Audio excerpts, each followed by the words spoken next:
നമസ്കാരം. ഞാൻ കുമാരൻ, സാജ് ടിമ്പേഴ്സ് ചേർപ്പ്.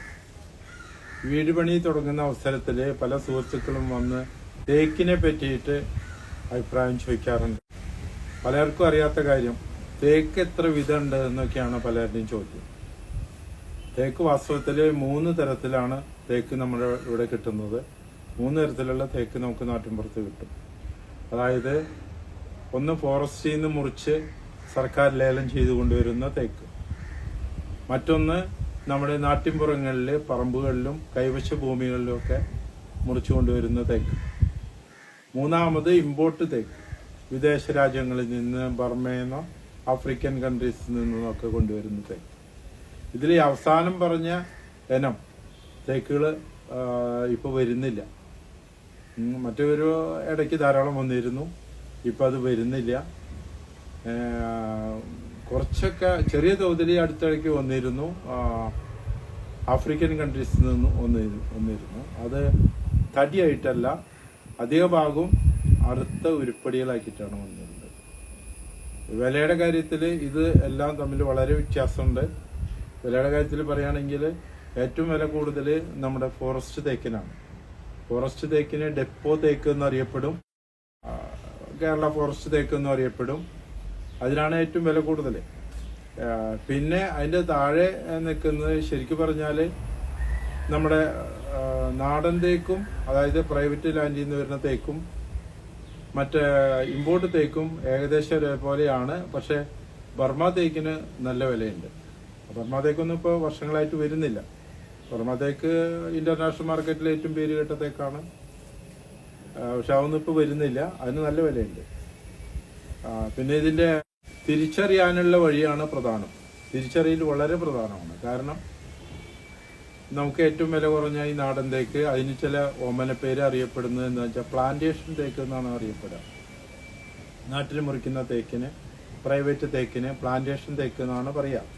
അത് മിക്കവാറും ഈ ബിസിനസ്സുകാർ, കച്ചവടക്കാർ കൊടുക്കുന്ന ഒരു പേരാണ് പ്ലാന്റേഷൻ തേക്ക്. പ്ലാന്റേഷൻ തേക്ക് എന്ന് പറഞ്ഞാൽ ശരിക്ക് തൈകൾ പ്ലാന്റ് ചെയ്ത് വളർത്തി കൊണ്ടുവരുന്ന തേക്കിനെയാണ് പ്ലാന്റേഷൻ തേക്ക് എന്ന് പറയും. ശരിക്കും പ്ലാന്റേഷൻ വളർത്തുന്നതും പ്ലാന്റേഷൻ ഉണ്ടാക്കുന്നതെല്ലാം ഫോറസ്റ്റ് ഡിപ്പാർട്ട്മെന്റാണ്.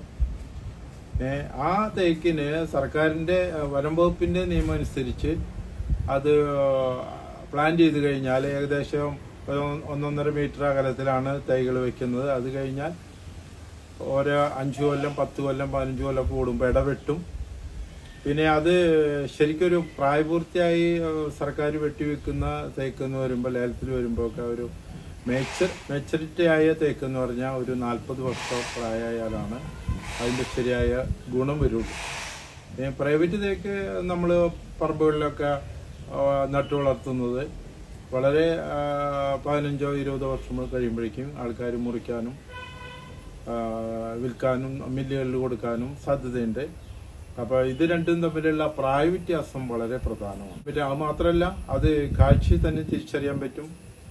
2-3 വ്യത്യാസങ്ങളുണ്ട് കാഴ്ചയിൽ തന്നെ. ഫോറസ്റ്റ് തേക്ക് എന്താന്ന് വെച്ചാൽ, ഒരു തടി ഇപ്പോൾ ഒരു 20 അടി നീളമുള്ള ഒരു തടി കഷ്ണമാണെങ്കിൽ അതിന്റെ നടുവിൽ 1 അടിയോളം നീളത്തിൽ അതിന്റെ ബാർക്ക്, തൊലി വെട്ടിക്കളഞ്ഞിട്ടുണ്ടാവും. അവിടെയാണ് അതിന്റെ വണ്ണം പിടിക്കുക. മാത്രമല്ല, അതിന്റെ കടഭാഗത്തും തലഭാഗത്തും ഉളി കൊണ്ട് കുത്തിയ നമ്പറുകളുണ്ടാവും. പ്ലാന്റേഷന്റെ നമ്പർ ഉണ്ടാവും, ഡെപ്പോയിലെ നമ്പർ ഉണ്ടാവും, ലോട്ട് നമ്പർ ഉണ്ടാവും. 3-4 ഉളി നമ്പറും പെയിന്റും കൊണ്ടുള്ള നമ്പറുകളും ഫോറസ്റ്റ് തേക്ക് തിരിച്ചറിയാനുള്ള ഒരു മാർഗമാണ്. അതേസമയത്ത് ഈ പ്രൈവറ്റ് തേക്കില്, പ്ലാന്റേഷൻ തേക്ക് എന്ന് പറയുന്ന പ്രൈവറ്റ് തേക്കിൽ ഇതൊന്നും ഉണ്ടാവില്ല. വല്ല പെയിന്റ് കൊണ്ടോ ചോക്ക് കൊണ്ടോ കൊടുത്ത കച്ചവടക്കാർ കൊടുക്കുന്ന ഒരു നമ്പർ മാത്രമേ കാണുള്ളൂ. ഇത് മാത്രമല്ല, തിരിച്ചറിയാൻ മറ്റൊരു വ്യത്യാസം എന്ന് വെച്ചാൽ, ഫോറസ്റ്റ് തേക്ക് ഒരുപാട് പ്രായമായതുകൊണ്ടും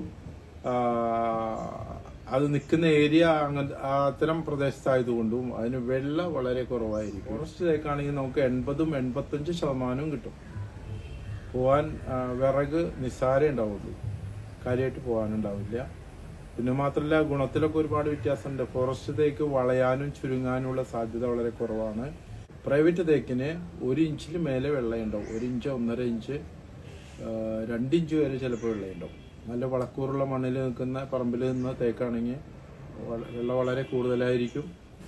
ഇത് രണ്ടും നമ്മൾ ഉപയോഗത്തിനും ഒരുപാട് വ്യത്യാസമുണ്ട്.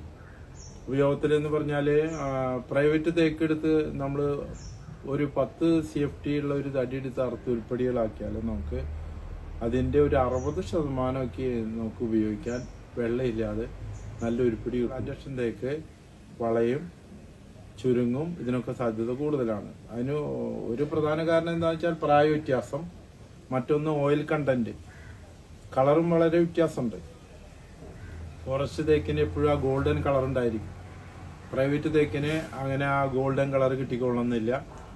കുറച്ച് ബ്ലാക്ക് കലർന്നിട്ടുള്ള കളറായിരിക്കും മിക്കവാറും. ഫോറസ്റ്റ് തേക്ക് ഉണങ്ങും തോറും ഈ കളറ് ഷൈനിങ് കൂടി വരുള്ളൂ. അത് ഓയിൽ കണ്ടന്റ് ഉള്ളത് കൊണ്ടാണ് കൂടുതൽ അങ്ങനെ വരുന്നത്. മാത്രമല്ല ഫോറസ്റ്റ് തേക്കില് ആനുവൽ റിങ്സ് ക്ലിയർ ആയിട്ട് കാണാൻ പറ്റും. അതായത് ഇങ്ങനെ ഗ്രാഫ് വരച്ച പോലെ ഡിസൈൻ ഉണ്ടാവും. പ്രൈവറ്റ് തേക്കിന് ഇത് വളരെ വൈഡായിരിക്കും. ആനുവൽ റിങ്സ് വളരെ വൈഡായിരിക്കും. ഈ എന്താ പറയുക, ഈ റിങ്ങുകൾ വളരെ അകലത്തിൽ ഉണ്ടായിരിക്കുള്ളൂ. അതിൻ്റെ മുറിപ്പാട് നോക്കിയാൽ നമുക്ക് മനസ്സിലാവും. ഇതൊക്കെയാണ് ഇത് തമ്മിലുള്ള വ്യത്യാസം. മാത്രമല്ല ഈ എക്കണോമിക്കലായിട്ട് നോക്കുമ്പോൾ ലാഭം പ്ലാന്റേഷൻ തേക്കാണ്. നമ്മൾ പണികളൊക്കെ അധികം ആൾക്കാർ നമ്മളിങ്ങനെ കോൺട്രാക്ട് കൊടുത്തൊക്കെ ചെയ്യിക്കുകയാണെങ്കിൽ നമുക്ക് തേക്കിൻ്റെ ഇത് അറിയാത്തതുകൊണ്ട് തേക്ക് എന്ന് മാത്രം ഒരു കോൺട്രാക്ട് പറഞ്ഞു കൊടുത്താൽ അവർ പരമാവധി പ്ലാന്റേഷൻ തേക്ക് ഉപയോഗിക്കുള്ളൂ. പിന്നെ നമ്മൾ അങ്ങനെ കോൺട്രാക്റ്റിൽ പ്രത്യേകം പറഞ്ഞ് ഫോറസ്റ്റ് തേക്ക് തന്നെ വേണം, ഡെപ്പോ തേക്ക് തന്നെ വേണമെന്ന് പറഞ്ഞാൽ മാത്രമേ ഫോറസ്റ്റ് തേക്ക് ഉപയോഗിക്കുള്ളൂ. കാരണം വിലയിൽ നല്ല അന്തരമുണ്ട് രണ്ടും തമ്മിൽ. ഗുണം കൊണ്ട് ഒരുപാട് മാറ്റമുണ്ട്. ഇതാണ് ഇതിൻ്റെ വ്യത്യാസം. അതേപോലെ തന്നെ ഇമ്പോർട്ട് മരങ്ങളെ പറ്റി ഇപ്പോൾ ഇല്ലാത്തതുകൊണ്ട് വളരെ ചീപ്പാണ്. ഓയിൽ കണ്ടന്റ് വളരെ കുറവുള്ള മരമാണ് ഇമ്പോർട്ട് മരങ്ങൾ. ആഫ്രിക്കയിൽ നിന്നൊക്കെ വരുന്ന മരം വളരെ വെയിറ്റ് കുറവാണ്, ഓയിലില്ല തീരെ. അതൊന്നും ഇപ്പോൾ വരുന്നുമില്ല, വളരെ കുറവാണ്, വളരെ ചീപ്പായിട്ട് മാർക്കറ്റ് കിട്ടും. ഇതാണ് പ്ലാന്റേഷൻ തേക്കും ഡിപ്പോ തേക്കും തമ്മിലുള്ള പ്രധാന വ്യത്യാസം.